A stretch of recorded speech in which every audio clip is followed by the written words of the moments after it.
First at 6, as Northwest Ohio sees a decrease in COVID-19 cases, local hospitals are talking about what they see as the future of the pandemic. Dr. Brian Kaminski of ProMedica and Dr. James Tita of Mercy Health spoke about the possibility of COVID-19 becoming an endemic. NBC 24's Sutton Donovan spoke with both of the doctors to learn more. Sutton, what do they think the future will look like? Aaron, Juliana, both doctors told me that this pandemic could turn into an endemic. Simply put, that means COVID would still be around. We would just continue to learn and be able to live with it. The disease is certainly still present and still in the community, and it's something that we're seeing with a high degree of frequency. Northwest Ohio saw its most recent COVID peak around mid-January. Since then, there has been a decline in cases and hospitalizations. But despite that decrease, doctors are reminding people COVID is still here. There is good news, and it does appear when you look at previous waves of the pandemic that we have crested the top of this wave and we're on the downward pathway, but that still means lots of patients admitted to the hospital.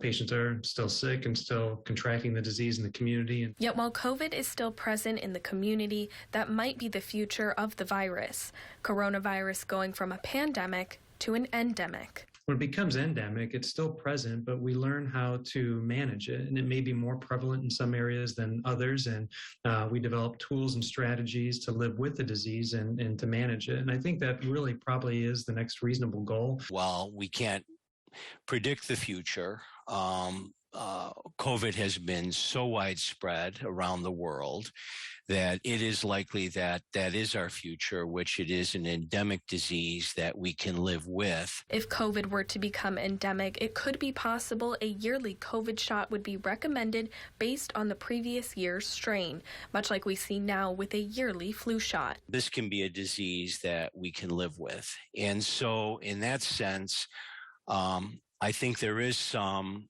reason to be optimistic. Doesn't mean that we should stop doing the things we know we need to do, but by the same token, we will get through this pandemic. While COVID could become an endemic, that decision is ultimately up to the World Health Organization, but both doctors told me they are feeling optimistic about seeing the light at the end of the tunnel coming soon. Reporting live in Toledo, Sutton Donovan, NBC 24 News. Toledo boxer Robert Easter Jr. was shot in Cincinnati on Sunday, according to Cincinnati.